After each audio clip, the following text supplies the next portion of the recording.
네, 이 저녁에 예배 자리에 오신 모든 분들을 축복합니다. 네, 오늘은 이제 사사기 결론 부분에 대한 내용을 다루도록 하겠습니다. 네, 언젠가 제가 한국에 다녀오면서 비행기 안에서 본 영화 한 편이 있습니다. 네, 이 영화 제목은요, 국제시장인데요. 한국 전쟁이 일어난 후 중공군이 들이닥친다는 소문을 들은 한 가정이 피난하는 것으로부터 이 영화는 시작됩니다. 자신의 잘못으로 아버지를 잃은 큰아들은 아버지와 마지막으로 나눈 약속을 기억하고 두 동생과 어머니를 모시고 가장으로서의 책임과 희생을 다하며 한평생 살아갑니다. 이 영화에는 한국 근현대사의 가슴 아픈 역사가 고스란히 담겨 있었습니다. 오늘의 주제는 미가라는 사람에 대한 내용인데요. 미가 가정에 일어난 일과 그것을 바탕으로 에브라임 지파를 통해서 이스라엘의 사사 시대가 어떤 시대였는지를 살펴보도록 하겠습니다. 먼저 본문 내용을 보면은요, 이 17장 내용은 18장까지 연결되는 내용이에요. 본문 내용을 정리해 보면요, 1절부터는 미가라는 사람의 가정에서 일어난 사건을 알려주고요. 네, 은 1100세겔을 잃어버린 미가의 어머니가 나옵니다. 네, 어머니가 저주를 하고요. 그 다음에 미가는 어머니께 그 은을 다시 돌려드리겠다고 말합니다. 그리고 4절에서는요. 미가가 돌려준 돈으로 어머니는 우상을 만들죠. 네, 그리고 미가는 그 우상을 자신의 집에 둡니다. 그리고 5절에서는 미가의 개인 신당에 에봇과 드라빈 신상을 만들어서 두고요. 그리고 아들 중에 하나를 제사장으로 세운다는 내용이에요. 예, 이 모든 일은 이스라엘에 왕이 없었기 때문에 이런 일이 일어났다라고 설명이 덧붙여지고 있습니다. 사사기의 그 구조를 한번 생각해 보면요. 사사기의 구조는 세 부분으로 나눌 수 있어요. 네, 보통의 그 책들에도 그렇게 되는데요. 서론과 본론, 결론의 형태로 나눠집니다. 네, 1장부터 3장 6절은요. 서론이고요. 그 사사기의 주제가 소개됩니다. 그리고 사사들의 필요성이 대두되고 있고요. 본론은 지금까지 여러분들이 그 여러 유명한 사사들에 대해서 들어보셨죠? 네, 마지막 삼손 그 사사까지 저희가 다뤘고요.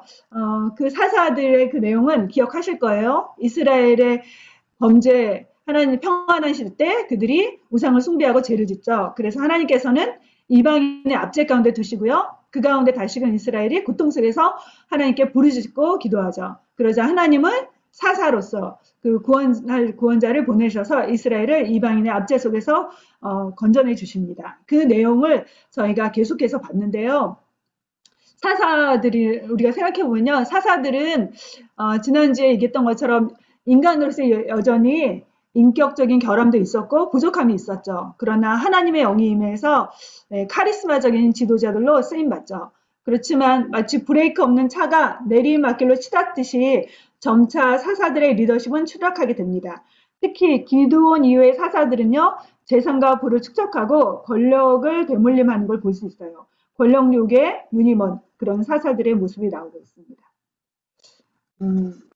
17장 이후의 내용은 사사기의 결론 부분에 해당돼요. 예, 결론 부분에는 크게 두 가지 그 이스라엘의 현지소를 보여주는 내용이 등장합니다. 그 중에 첫 번째 사건은 17장, 18장 연결된 사건인데요. 예, 미가의 가정에서 일어난 우상숭배가 단 지파의 우상숭배로 연결되고 있어요. 이스라엘 민족 내에서 우상숭배의 온상이 된 미가의 신상이 만들어진 경위가 소개되고 있고 또 한 가정의 타락이 하나의 지파를 확장되고 더 나아가 민족 공동체로 확대되고 있음을 드러내주고 있습니다. 먼저 저희가 1절 내용을 같이 살펴보도록 하겠습니다. 본문 내용 들어가면요. 주인공 미가가 살았던 곳은 1절에 에브라임 산지라고 말하고 있죠. 그렇다면 에브라임 산지는 어떤 곳일까요? 네, 에브라임 족속이 분배받은 땅이 바로 에브라임 산지죠. 예, 그런데 에브라임 산지에는요, 실로라는 곳이 있었어요. 실로는 베델로부터 북동쪽 16km 지점에 위치해 있고요. 베델과 그 북쪽에는 세겜의 중간 지점에 해당됩니다. 사사 시대에서 실로라는 지역은 대단히 중요한 의미를 지닌 곳이었는데요. 모세를 이어서 약속의 땅 가나안을 정복한 지도자가 바로 여호수아죠. 네, 여호수아는 실로에서 이스라엘 백성을 이렇게 다스리고 이스라엘 백성을 이끌었어요. 그 실로라는 곳에서 12지파에게 땅을 분배했습니다. 그리고 에브라임 지파가 차지한 실로는 통일 왕국 전까지 이스라엘의 정치, 종교, 군사적인 중심지 역할을 담당했어요. 에브라임 산지에 사는 미가 가정의 이야기는 한 개인의 이야기만이 아니라 사사시대의 실상을 풍부하는 것에 해당되죠. 내용을 더 자세히 들어가면요.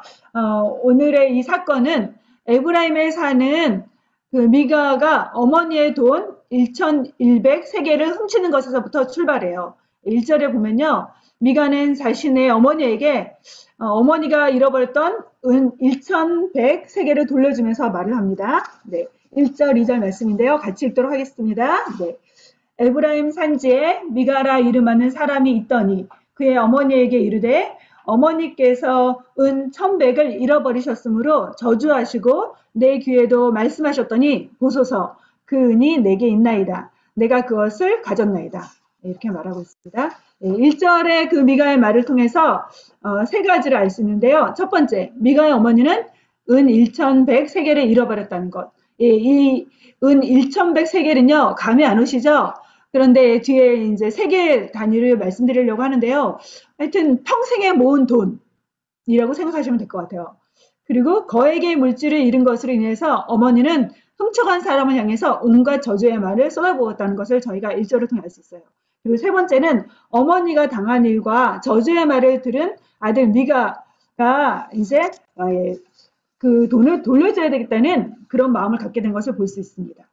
어머니의 저주의 말을 들은 그 미가는 어머니가 퍼붓는 저주의 말을 듣고 두려움을 느꼈는지 어머니에게 훔친 사실을 자백하고 이제 돈을 되돌려 드리고 있죠. 그런데 미가의 어머니는 아들의 말을 듣고 자백하는 말을 듣고 얼른 말하고 있어요. 1절에 나오죠. 여호와께서 내게 복 주시기를 원한다라고. 갑자기 문장이 앞뒤가 잘 맞지 않고 있죠. 좀 이상하죠. 미가의 어머니는 거액의 물질을 훔친 아들을 향해서 아무런 꾸중이나 꾸지람, 훈계를 하지 않고 있어요. 그저 과거에 자신의 물질을 훔쳐간 사람을 향해 퍼부었던 저주가 아들에게 임할까봐 얼른 아들에게 복이 임하길 바라는 말을 할 뿐이죠. 이 말을 고대인들의 의식하고 연결이 돼요. 고대인들의 의식에는요, 축복의 말을 함으로써 이미 주어진 저주를 풀리게 한다는 의식이 있었어요. 따라서 미가의 어머니가 보인 반응은 하나님을 믿는 신앙에서 우러나온 것이 아니라 고대의 미신적인 주술의 한 형태였죠. 저주의 말을 상쇄시키기 위해서 이방 족속의 풍습을 그대로 받아들여서 수용한 것이에요. 뿐만 아니라 3절에 보면 미가의 어머니는 아들이 돌려준 은으로 아들을 위해서 하나님께 거룩하게 구별해 드리겠다고 말을 해요. 그리고 아들을 위해서 은으로 도금한 신상을 만들겠다고 말합니다. 하나님께 드리는 것으로 우상을 제작하겠다는 것은 분명히 하나님을 모독하는 언사이죠.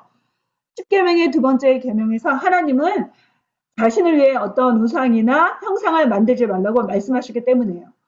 하나님의 명령을 불순종한 것이고요. 하나님의 뜻을 역행한 행위죠. 우상을 만든다는 것은요. 그리고 하나님께 드리는 구별된 물질을 갖고 우상을 만드는 것은 하나님의 뜻에 위배된 발상이고요. 하나님께서 가장 가증히 여기는 모습에 해당된다고 볼 수 있어요. 또한 미가의 어머니는 자신이 말한 대로 4절에서 아들이 돌려준 돈 중에 은돈 200세겔로 우상을 만들게 됩니다. 은 한 세겔은 얼마일까요? 은 한 세겔은요, 일반 노동자의 4일치 품삯이에요. 노동자의 하루 품삯을 200불로 친다고 하면요, 시간당 적은 돈이 아니거든요. 근데 200불로 친다면 16만 불에 해당되는 어마어마한 금액이죠. 우상을 제작하기 위해서 엄청난 물질을 들인 어리석고 무지몽매한 신앙의 모습이라고 할 수 있죠. 미가 역시 하나님께서 모세를 통해 수여하신 율법과 십계명에 어긋나는 행동들을 많이 행하고 있음을 볼 수 있어요.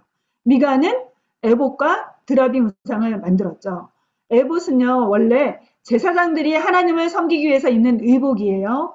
어깨에 걸쳐 입는 대제사장의 겉 예복이죠. 그런데 에봇이 기드온 시대에는 우상 숭배에 사용되었고요. 그 이후 종종 우상의 도구로 전락했어요. 한편 드라빔은요, 예, 여기 그림에 나오는 것처럼 오른쪽 그림이죠. 고대 근동 지역에서 가정을 지키는 수호신으로 숭배되었어요. 드라빔은 점을 칠 때 또는 허탄한 예언을 할 때 사용되곤 했습니다. 에봇과 같이 드라빔은 신의 뜻을 알기 위한 도구로 사용되곤 했죠. 또한 미가는 개인 신당을 세운 것을 볼 수 있어요. 여기서 신당이란 건요, 신들의 집이란 뜻으로 인근 지역에 사는 백성들의 요구를 충족시킨 장소였어요. 우상을 숭배하는 의식들이 이곳에서 행해지곤 했죠. 더 나아가 미가는 자기 아들을 제사장으로 세웠습니다. 제사장 직분은 하나님께서 레위 자손 중에서 구별하여 세우신 자들만이 위임식을 통해 세워질 수 있는 직분이었어요. 그런데 미가는 신적인 권위를 무시하고 제멋대로 자기 아들을 제사장으로 삼았죠. 이스라엘 민족이 얼마만큼 종교적으로 무질서인지를 보여주는 표본이 됩니다. 미가 모사가 보여준 신앙, 미가의 어머니, 미가가 한 말, 그리고 그 행동들에는 앞뒤가 잘 맞지 않는 모습들로 가득해요. 아니, 하나님을 제대로 믿는 믿음이 아닌 뒤죽박죽된 신앙인의 모습이에요. 하나님을 믿는다는 말은 하고 있는데 실제 행동은 하나님께서 금하신 일들을 하고 있죠. 미가의 어머니가 보인 잘못된 신앙의 모습을 한마디로 말하면요. 경건의 모양을 흉내낸 그 미신적인 신앙이라고 할 수 있습니다. 하나님의 이름을 부르면서 우상을 만들어 숭배하는 것은 사실상 우상 숭배죠. 미가 모자의 행동은 가나안의 우상 숭배 방식을 따라 섬기는 모순적인 신앙생활 방식이에요. 이들을 통해 이스라엘 백성이 본격적인 배도의 길을 걸어갔음을 성경은 알려주고 있습니다.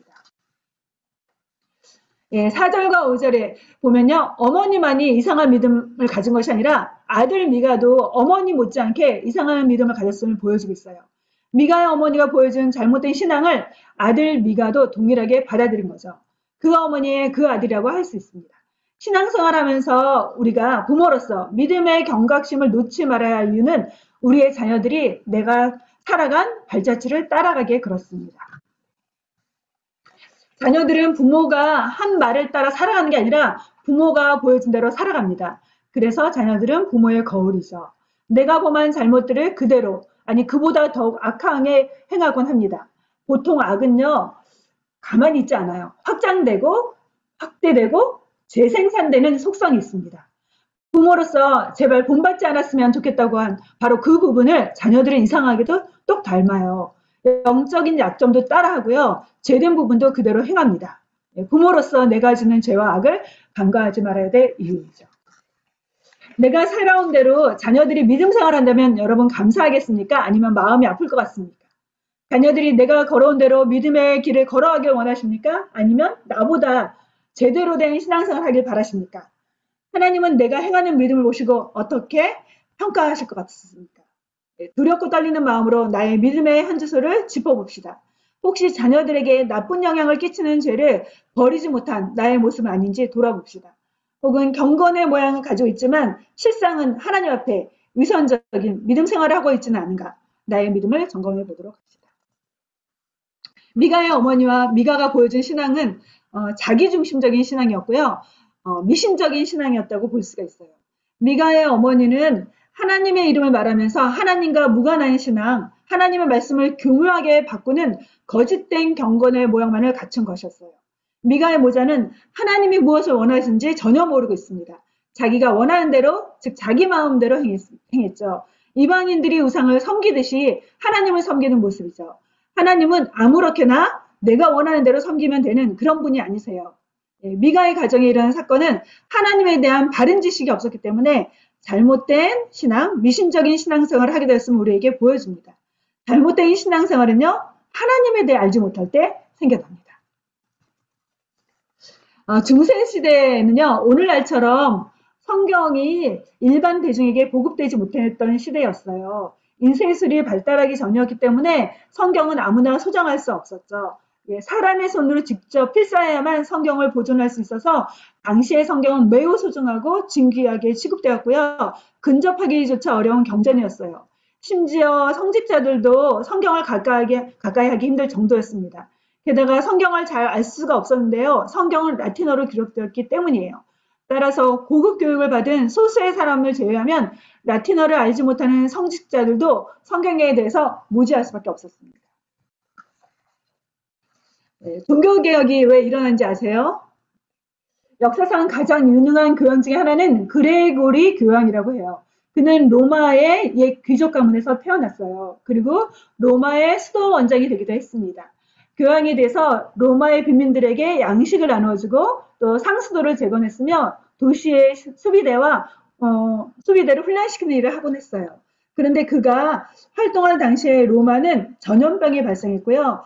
그리고 바로 직전에 일어난 홍수로 인해서 비축된 식량이 유실된 상황이었어요. 게다가 로마는 롬바르드족이라는 그런 민족에 의해서 포위돼서 함락될 심각한 위기에 처해 있었습니다. 이때 로마에는 이상한 소문들과 예언이 나돌았어요. 이 시대는 바로 미신과 맹신, 무지의 시대라고 할 수 있습니다. 그레고리는 그가 살던 시대적 상황을 삶에 반영하여 당시에 널리 유포되던 전설들을 기독교 신앙에 반영하고 인정합니다. 그레고리는 기독교 교사들이 보존하려고 했던 순수한 기독교 신앙보다 전설들을 교리로 받아들여요. 특히 구원교리에 있어서 그가 존경하던 어거스틴의 가르침조차 번지시키고 말죠. 네.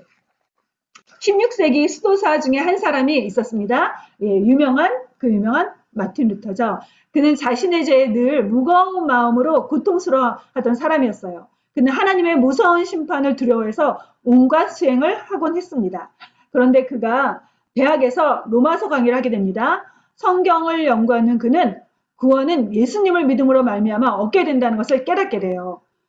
그래서 그는 비텐베르그 대학교회의 출입문에 로마 카톨릭 교회의 잘못된 교리를 반박하는 반박문을 기록해서 붙이게 되죠. 바로 그때 인쇄술이 발달해서 루터의 글이 순식간에 인쇄되어서 유럽 전역에 보급됩니다. 그리고 카톨릭 교회의 그 교리가 잘못된 것임을 많은 사람들이 알게 되죠. 그래서 로마 교회의 부패는 성경에 대한 무지에서 비롯된 것임을 밝히게 됩니다. 오늘날에도 우리가 성경에 대해서 잘 알지 못하게 된다면요. 하나님의 이름을 의논하지만 하나님의 이름을 부르지만 잘못된 믿음을 가질 수가 있어요. 하나님을 믿고 섬길 때 주의해야 할 것이 있습니다. 하나님은 내가 정성을 다한다고 아무 물질이나 다 받지는 않으세요. 창세기에 보면요. 아벨의 제물은 받으셨지만 다인이 드린 제물은 하나님께서 받지 않으셨죠. 하나님께 드리겠다고 남의 것을 탈취한 물건을 드린다면 하나님께서 받으실까요? 네. 불순종하면서 전쟁에서 승리한 전리품을 드린 사울왕. 사울왕은 하나님께 드리겠다고 아멜렉과의 전투에서 진멸하라는 물건을 멸하지 않고 보기 좋은 것들을 취해서 가져와요. 하나님께 드리기 위함이라고 변명하면서 합리화했죠. 그러나 하나님 말씀하시죠. 순종이 제사보다 낫다라고. 하나님의 뜻과 명령을 따르지 않는 예물과 제사를 받지 않는 하나님이시죠. 신앙생활하면서 열심보다 더 중요한 게 있습니다. 뭘까요? 바른 지식입니다. 성경은 말씀합니다. 내 백성이 지식이 없으므로 망하는도다 라고 말씀하고 있습니다. 모세가 이스라엘 백성을 인도할 때 이스라엘 백성도 동일한 잘못을 범한 일이 있었어요. 모세가 시내산에서 하나님으로부터 율법을 수여받을 때 이스라엘 백성들은 아론을 찾아가 요청하죠. 우리를 인도할 신을 만들어라. 그러자 아론은 금송아지를 만듭니다. 그러면서 말하죠. 너희를 애굽에서 인도할 신이다. 이스라엘을 애굽에서 인도한 신은요. 바로 하나님을 가리키는 명칭이었어요. 무섭지 않을까요? 하나님 대신에 금송아지를 만들면서 하나님의 이름을 운운하는 잘못된 신앙을 범하고 있죠. 여러분은 어떠세요? 여러분의 신앙은 하나님의 이름을 부르면서 혹시 잘못된 그런 행동을 하고 있지는 않으십니까? 그렇다면 잘못된 믿음에서 벗어나려면 어떻게 해야 할까요? 올바른 믿음을 가지려면 어떻게 해야 될까요? 믿음이란 언제나 대상을 갖고 있습니다. 영어로 믿는다는 동사는요. 언제나 전치사 in과 함께 쓰이고 있죠. 대상이 있는 동사라는 뜻이에요. 우리가 누군가를 믿는다고 할 때는요. 그 대상과 맺은 관계를 바탕으로 믿음이 생겨납니다. 믿음의 대상을 알고 경험함으로써 나타나는 반응이 믿음이죠. 여러분들 다 결혼하실 때 남편이랑 믿음이 생겨서 결혼하셨죠? 어느 날 보고 갑자기 믿음이 생긴 건 아니죠. 그 사람에 대해서 알아가면서 그 사람을 경험하면서 자연스럽게 믿음이 생겨나고 인생을 함께 가도 되겠다는 그런 결단을 하셨을 거예요. 믿음의 대상을 알게 될 때 믿음은 생겨납니다. 성도의 믿음도 믿음의 대상이신 하나님과 예수님을 알게 되면서 생기게 되는 거죠. 성경이 말하는 믿음은 무엇일까요? 네, 히브리서 말씀 같이 읽겠습니다. 히브리서 12장 말씀이요. 믿음의 주여 또 온전케 하시는 이인 예수를 바라보자. 우리의 믿음의 대상이신 예수님을 바라볼 때 믿음이 생겨나는 거죠. 무턱대고 덮어놓고 믿는 것은 맹신이지만 온 세상을 창조하시고 다스리시는 하나님, 그리고 역사의 중심이 되시고 구원자 되신 예수님을 바라봄으로 생기는 믿음은 올바른 믿음이죠. 저희들 대부분 다 아이들을 키워봤는데요. 꼬마 아이들도 아주 아이가 어리지만 그래도 좋아하고 싫어하는 것이 있죠. 아무 옷이나 입으라고 말해도 입지 않아요. 원치 않는 옷은 절대로 안 입으라고 하죠. 제 딸도 5살 때 너무나 좋아하는 옷이 있었어요. 이렇게 프린세스 옷이었거든요. 그래서 매일같이 이 프린세스 옷만 입고 학교를 가려는 거예요. 그래서 그 옷 그만 입고 바지 좀 입고 가 하고 막 그 옷을 벗기려고 했는데 정말 입지 않아서 너무나 곤욕을 치렀던 적이 있습니다. 그렇게 꼬마들도 좋아하는 옷은 입으려고 그러고요. 싫어하는 옷은 입지 않으려고 하죠. 또 아이들이 좋아하는 음식도 있고 싫어하는 음식도 있어요. 싫어하는 음식은요. 입에 물기만 하고 삼키질 않죠. 하물며 하나님이 내 마음대로 내가 좋아하는 대로 행하면 다 받으실 거라고 생각하십니까? 그렇게 생각하면 오산이죠. 하나님은 모든 것을 아시고 느끼시고 행동하시는 분이세요. 네, 살아계시고 인격적인 존재이시죠. 하나님이 그래서 원하시는 것이 있어요. 물론 하나님이 싫어하시는 것도 있습니다. 아무렇게나 정성을 다한다고 해서 모든 섬김을 다 받으시는 분이 아니세요. 불신자들처럼 죽어있는 우상을 향해서는 하고 싶은 대로 정성을 다해도 될 거예요. 우상은 살아있는 신이 아니기 때문이죠. 그렇다면 하나님이 좋아하신 것은 무엇일까요? 하나님의 마음과 뜻을 알 수 있는 방법은 무엇일까요? 성경을 통해 하나님의 뜻과 하나님의 마음을 배울 수 있습니다. 하나님은 성경에 기록된 말씀을 통해 하나님이 어떤 분이신지, 그리고 무엇을 하고 계신지, 그리고 무엇을 원하시는지 우리에게 알려주셨어요. 다른 신앙생활을 하려면 성경을 배우지 않고는 거의 불가능합니다. 눈치껏 교회에 다닌다고 해서 바르게 믿음 생활을 하는 것은 아니에요. 혼자서 상상하고 유추한다고 해서 하나님의 마음을 제대로 알 수 있는 것도 아닙니다. 말씀 없이는 바른 신앙생활을 할 수 없습니다. 그래서 성경을 읽고 또 묵상하고 배우는 거죠. 우리 모두가 성경을 배우는 일에 시간을 투자할 수 있었으면 좋겠어요. 특히 성경을 저희가 큐티를 하되 도덕 교과서처럼 성경을 읽지 마세요. 이것은 해야 되고 이것은 하지 말아야 되고 그리고 역사책처럼 읽지도 마세요. 성경의 주인공은 하나님이세요. 성경을 통해서 저희가 주목해야 될 것은 하나님은 어떤 분인가? 그리고 하나님은 무엇을 행하고 계신가? 그리고 하나님은 나에게 무엇을 원하시는가? 그걸 중심으로 여러분들이 큐티를 할 수 있었으면 좋겠어요. 네. 두 번째 내용은요. 본문에서 미가 어머니의 신앙에 대해서 우리가 살펴볼 수 있었으면 좋겠어요. 본문에 보면은요. 미가의 어머니가 자신의 은을 훔친 도둑을 향해서 저주를 퍼붓다가 미가가 아들이 범인임을 알게 되자 얼른 말을 바꿨죠. 심지어 자신이 퍼부은 저주가 아들에게 미칠까봐 하나님의 이름으로 복을 빌어줍니다. 2절에 그의 어머니가 이르되 내 아들이 여호와께 복받기를 원하노라 하니라. 그리고 3절에서는요. 아들을 위해 아들에게 복을 주시도록 신상을 만들죠. 하나님의 이름을 거론하고 부르지만 사실상 미가의 어머니는 하나님 향한 바른 지식뿐만 아니라 하나님이 어떤 분인지에 대한 바른 이해도 없었던 거죠. 그런데 그 아들 미가 역시 하나님에 대한 바른 지식이 없기는 마찬가지였어요. 그는 어머니의 거금을 훔친 것에 대해서 분명한 회개 없이 저주의 말이 응할까봐 어머니에게 훔친 물건을 되돌려줍니다. 그리고 에봇과 디라빔을 자기 마음대로 만들고 개인 신당을 세우죠. 또한 방랑하던 레위인을 고용하여 제사장으로 삼은 후에 말을 하죠. 13절 말씀 읽어볼까요? 이에 미가가 이르되 레위인이 내 제사장이 되었으니 이제 여호와께서 내게 복 주실 줄을 아노라. 미가가 행한 행동들 이면에는 복받기 원하는 마음이 있었죠. 그는 복받기 위해서 즉 복을 받으려는 목적으로 모든 행동들을 했습니다. 그렇다면 복을 구하는 것은 잘못된 신앙일까요? 하나님께서는 민수기에 보면 제사장들을 세우시고 제사장들로 하여금 백성을 축복하는 기도를 하게 하십니다. 하나님이 친히 하나님의 백성들을 복 주시고 싶어 하신다는 사실을 알 수 있죠. 예, 민수기 6장 22절 24절 말씀이요. 다 같이 읽겠습니다.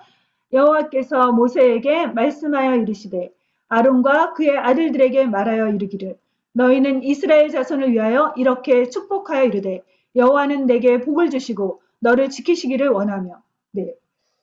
복을 구하는 것은 죄가 아니죠. 네. 그런데 그렇다면 복이 성경에서 말하는 복은 무엇일까요? 네, 구약에서의 복은요. 물질적인 축복을 포함하고 있습니다. 욥이 시험을 당한 이후에 하나님께서는 아들 7명, 딸 3명의 자손을 주시고요. 물질적인 복을 배나 더블이나 더하게 하신 것을 볼 수 있어요. 구약적인 복에는 물질과 건강, 장수, 평안, 안식들이 포함되어 있습니다.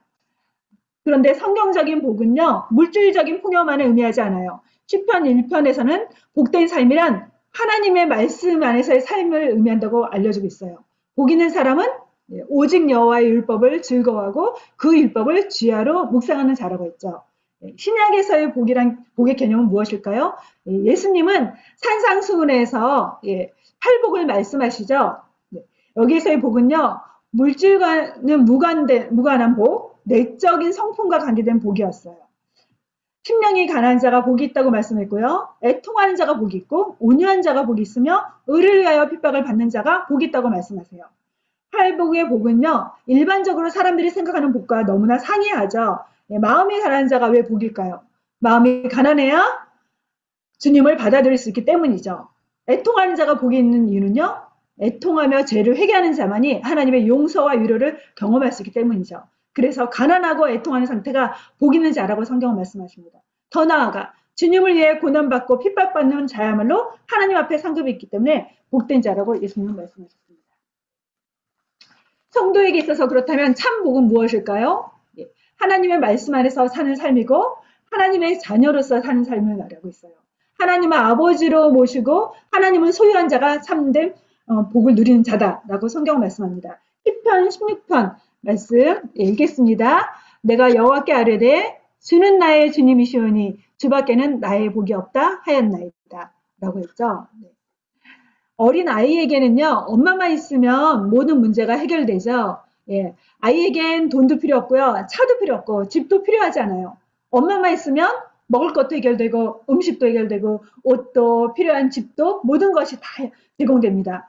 마찬가지로 성도에게도 하나님만 있으면 모든 문제가 해결될 수 있죠. 모든 것의 주인이시고 창조주 되신 하나님, 통치자 되신 하나님이 우리와 함께 하시면 그리고 나를 도와주신다면 아무 걱정을 하지 않아도 되죠. 하나님을 아버지로 모신 자는 아무런 염려와 두려움을 갖지 않아도 됩니다. 그리고 예배소서에서는요. 이러한 성도의 복을 신령한 복이다 라고 말하고 있고요. 우리 성도들은 신령한 복을 받은 자라고 말하고 있습니다. 우리가 믿음 생활하면서 복을 구하는 것 자체는 잘못된 것은 아니에요. 처음 믿음을 갖게 된 이유를 생각해 보세요. 어떤 분은 마음의 평안을 위해서 믿음을 갖는 그런 시작을 가질 수도 있고요. 어떤 분은 구원받기 위해서 믿음의 첫발을 디딜 수도 있어요. 영원한 생명과 행복하게 살기 위한 것일 수도 있고요. 좋은 것을 구하는 것은 모든 사람들이 교회의 첫발을 내딛고 하나님을 받아들이는 인간편에서의 필요이기도 합니다. 잘못된 것은 아니죠. 그런데 하나님을 단지 복 주시는 분으로만 이해하는 것은 바른 신앙이 아니에요.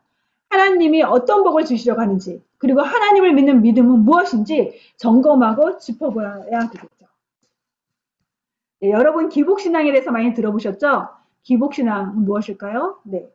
하나님과의 바른 관계 없이 복 자체만을 구하는 믿음의 상태, 복 자체가 목적이 된 신앙을 기복신앙이라고 합니다.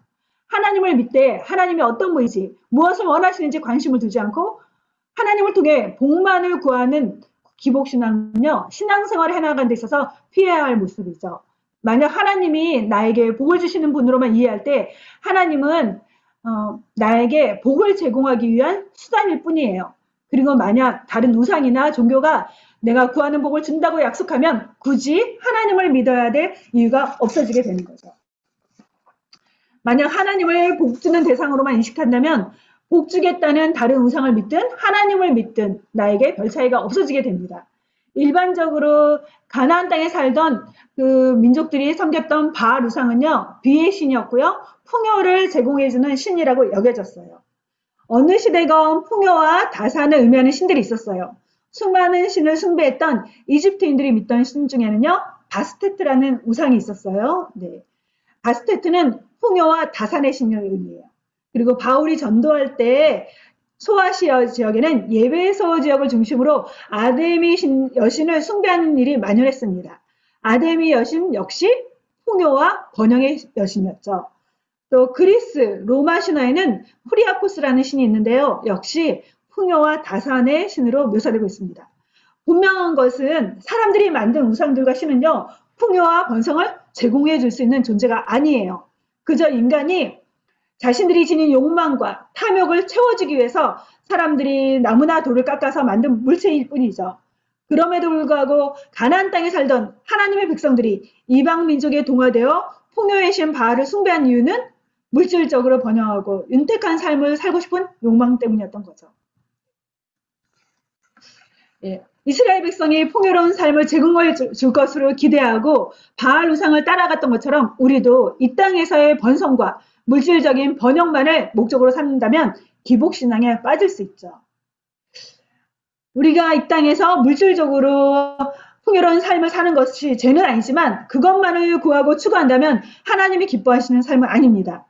기복신앙의 또 다른 위험성은 하나님 나라를 위한 고난을 회피하게 만든다는 겁니다. 하나님이 우리를 택하시고 불러주신 궁극적인 목적은 무엇일까요? 네, 하나님의 나라와 의를 구하며 살기 위함입니다. 단지 우리가 구원받는 것만이 아니라 우리를 통해서 하나님의 나라를 구하도록 우리를 불러주셨습니다. 마태복음 6장 33절 말씀 다 같이 읽겠습니다. 너희는 먼저 그의 나라와 그의 의를 구하라. 그리하면 이 모든 것을 너희에게 더하시리라. 하나님은 이 땅에서 그의 백성들이 정말 가난하게 사는 걸 원하시는 건 아니에요. 그의 하나님의 자녀들이 필요한 것을 하나님은 먹이시고 돌보시는 분이세요. 이 땅에서 우리가 필요한 것들을 하나님은 제공해 주는 분이세요. 이 땅에서 잘 필요한 것들을 공급받으면서 살아가는 것을 하나님은 원하세요. 그래서 우리에게 날마다 입을 것, 먹을 것들을 제공해 주시죠. 그렇지만 우리의 삶의 목적이 단지 이 땅에서 잘 먹고 잘 사는 것을 목적으로 추구하며 산다는 것은 하나님의 뜻이 아닙니다. 기복신앙에 빠지지 않으려면 하나님이 주시는 복의 개념과 하나님이 원하시는 삶을 올바라야 합니다. 참된 복은 하나님과의 바른 관계를 맺는 거죠. 저희가 날마다 큐티하고 기도하는 이유는요, 날마다 하나님과의 관계를 건강하게 유지하기 위함이죠. 그리고 하나님과의 바른 관계는요, 성결한 삶과 거룩한 삶이 요구되고 있습니다. 미가의 어머니가 추구한 바는 그저 복 받는 것 뿐이었죠. 네. 혹시 나는 하나님과의 바른 관계는 관심이 없고 이 땅에서 잘 먹고 잘 사는 것에만 관심이 있지 않습니까? 예수 믿어서 이 땅에서 성공하고 부유하고 편안한 삶만을 구한다면 어쩌면 기복신앙에 빠져있는 건지도 몰라요. 하나님은 우리의 아버지시기에 분명히 우리에게 좋은 것을 주기 원하시지만 우리의 영혼을 유익으로 해서 때로는 고난도 허락하십니다. 기복신앙에 젖어 있다면 우리 자신을 돌아보면서 이제는 단순히 나를 위한 하나님이 아니라 주님을 위한 삶, 주님 나라를 위한 삶, 주님을 위한 고난까지도 우리가 받아들이는 그런 성숙한 믿음의 사람들이 될 수 있기를 바랍니다.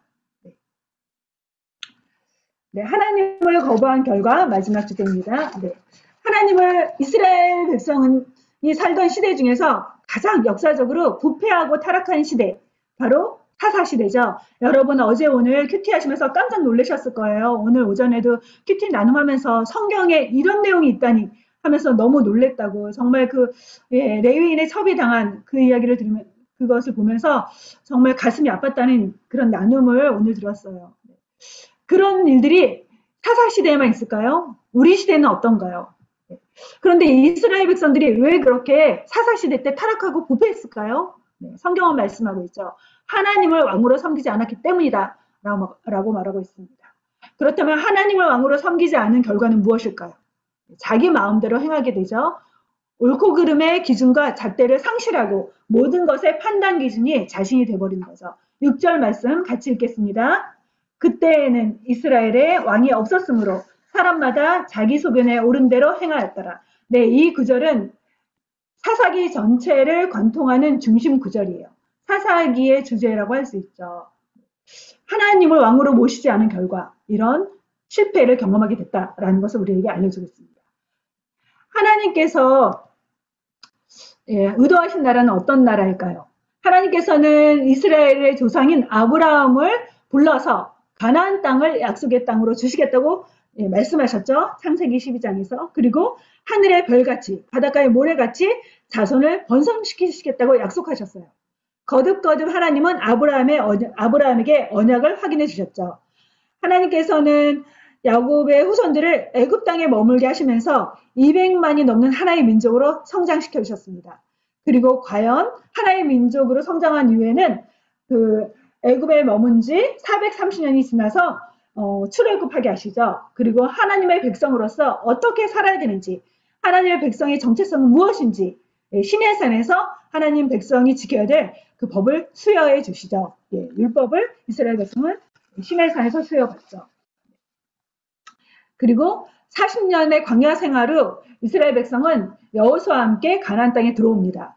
여호수아의 지도하에 이스라엘은 가나안의 7족속과 정복 전쟁을 치르죠. 그리고 약속의 땅을 분배받습니다. 하나님께서 이스라엘 백성들이 하나님께서 친히 수여하신 하나님 나라의 법인 율법에 의해서 통치되는 그런 나라를 꿈꾸셨어요. 하나님 나라의 백성으로서 이스라엘 백성들은 최고의 통치자 되신 하나님을 왕으로 모시고 그의 법에 따라 살아가길 하나님은 의도하신 거죠. 하나님에 의해서 다스림을 받는 정치 형태를 신정 통치라고 말합니다. 하나님이 율법을 통해 다스리시는 나라는 하나님이 계획하신 최고의 정부 형태였고요. 그의 백성 이스라엘에게도 최고의 축복과 만족을 가져다 줄 수 있는 나라였어요. 그러나 이스라엘 백성은 하나님을 왕으로 모시길 거부합니다. 온 세상의 주인이시며 왕이신 하나님을 거부하면 그 결과는 무엇인지 아세요? 네. 하나님이 부지하는 그 자리에, 하나님을 거부한 그 자리에 죄악이 들어서게 되고요. 그리고 사단이 들어오게 됩니다.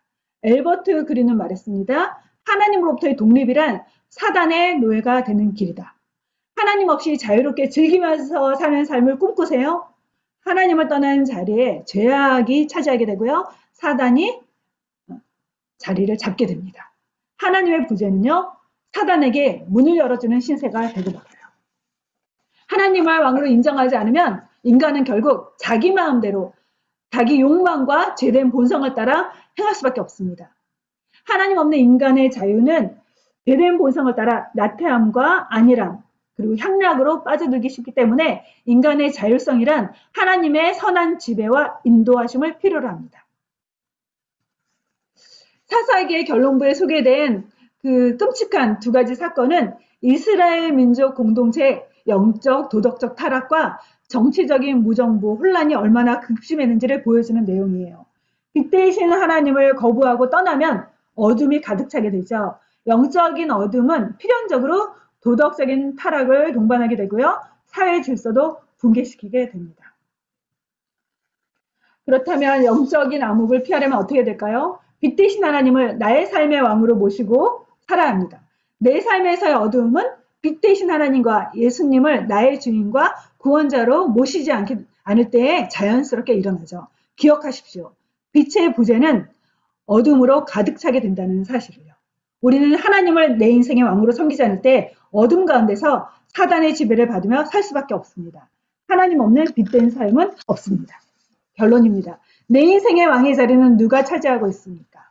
사사기의 주제는 하나님을 왕으로 모시지 않으면 실패한다는 거예요. 성경 전체의 대주제이기도 하죠. 에덴 동산에서 선악을 알게 하는 열매를 금지하시면서 가르쳐 주시고자 했던 것은 하나님이 온 세상의 주인이시고 왕이라는 사실이죠. 하나님을 왕으로 모시지 않은 인생은 자기 자신이 주인이 되며 왕이 됩니다. 불완전하고 죄성을 지닌 인간이 자기 자신을 왕으로 삼고 살아갈 때 결국 실패할 수밖에 없다는 거죠. 반대로 하나님을 자기 인생의 왕으로 삼고 살아갈 때 우리 인생은 최선의 삶을 영위하게 된다고 성경은 교훈하고 있습니다. 여러분의 인생의 주인, 왕은 누구입니까? 지금 누구의 지배를 받고 살고 있습니까? 여러분이 누구의 지배를 받고 있는지 알 수 있는 길은요. 어떤 것을 순종하는가, 어떤 것을 따라가는가를 통해서 알 수 있어요. 여러분이 말씀에 순종한다면 하나님의 지배를 받는 거죠. 욕망을 따라 산다면 욕망의 노예로 사는 거예요. 내가 내 인생의 주인 노릇하며 내가 내 인생을 좌지우지한다면 결국에는 돌이킬 수 없는 실패의 나락으로 떨어질 수밖에 없음을 명심하십시오. 두 번째 결론입니다. 예, 나의 믿음에 기복적인 요소는 없는가? 하나님을 섬기면서 하나님의 방식이 아닌 세상의 방식을 따라서 복을 구하면서 하나님을 믿고 있지는 않는가? 하나님은 이미 우리에게 영생의 축복과 하나님의 자녀되는 그 복을 모두 이미 주셨어요. 우리는 이미 예수 안에서 수많은 복을 받고 누리며 사는 자들입니다. 하늘의 평강과 기쁨, 위로와 소망을 소유하지 않았습니까? 이제 내게 주신 복과 은혜를 감사하며 누리면서 살도록 합시다. 그러나 동시에 이제는 하나님이 주실 복만을 구하며 살기보다 하나님과 그의 나라를 구하며 살도록 합시다. 우리 삶의 우선순위는 하나님과 하나님이 통치하시는 나라가 되어야 합니다. 그것이 하나님께서 나를 향해 갖고 계신 기대이며 소망입니다. 더 나아가 복음을 위한 고난에 참여하는 우리 모두가 될 수 있기를 바랍니다. 내 삶의 목적은 하나님의 나라가 이 땅에 이루어지는 것인가? 하나님이 내 삶을 다스리고 통치하시길 간절히 원하는가? 나와 내 가정, 우리 교회, 이 땅에 하나님의 통치가 온전히 임하도록 기도합시다. 또한 주의 말씀에 순종하여 주님의 다스림이 내 삶에 이루어지게 합시다. 네, 적용입니다. 우리의 믿음의 대상이신 하나님 안에서 자라가기를 원합니다. 우리 모두가 과거의 믿음, 과거의 그 신앙 상태에 만족하지 않고요. 영적으로 성장하는 믿음을 갖기를 원합니다. 믿음의 성숙은 하나님에 대한 지식에 비례하기 때문에 하나님 향한 믿음이 계속 커지려면 우리는 하나님 아는 데서 자라가야만 합니다. 예수 그리스도가 누구인지, 왜 이 땅에 오셨는지, 왜 대속적인 죽음을 죽으셔야 했는지, 그리고 하나님은 왜 그 아들을 희생해야 됐는지 성경을 통해서 배우도록 합시다. 그러면 십자가를 대할 때 눈물이 흐를 거예요. 가장 귀한 것을 희생하신 하나님의 사랑에 감격하게 될 것입니다. 말씀을 배우고 큐티를 하는 이유는 하나님과 우리 구주 예수 그리스도를 알기 위함이죠. 말씀 없이는 온전하게 하나님을 알 수도 없고 올바른 신앙생활을 할 수도 없습니다. 이 세상에서 가장 위대한 지식은 하나님 아는 지식입니다. 하나님은 자신을 드러내는 계시로 성경 말씀을 우리에게 주셨죠. 성경을 배우고 익히는 일에 여러분의 삶을 투자하십시오. 여러분의 시간을 들이십시오. 위대하신 하나님을 아는 만큼 여러분의 인생도 위대하신 하나님께 순종하고 따라가게 될 것입니다. 그 결과 거룩하고 영광스러운 삶을 살게 될 것입니다. 베드로 사도는 말했습니다. 베드로후서 3장 18절 말씀 결론입니다. 우리 같이 읽도록 하겠습니다. 우리 구주 오직 우리 주 곧 구주 예수 그리스도의 은혜와 그를 아는 지식에서 자라가라. 영광이 이제와 영원한 날까지 그에게 있을지어다. 여러분의 마지막 호흡이 닿을 때까지 주님을 알기 위해서 힘쓰는 성도들이 되시기를 주님의 이름으로 축복합니다. 같이 기도하도록 하겠습니다. 이 말씀 가지고 주님 평생 주님을 더 알아가길 원합니다. 평생 이 말씀을 가까이 하게 하여 주시옵소서. 세상에서 그 어떤 것보다 가장 귀하고 위대한 지식, 하나님 아는 지식이 더해지게 하시고 주님 알수록 믿음도 더해져서 순종하는 믿음, 그리고 하나님 나라를 이 땅에 이루어드리는 그런 성숙한 믿음의 삶을 살 수 있도록 우리 다 같이 결단하는 기도를 드리도록 하겠습니다.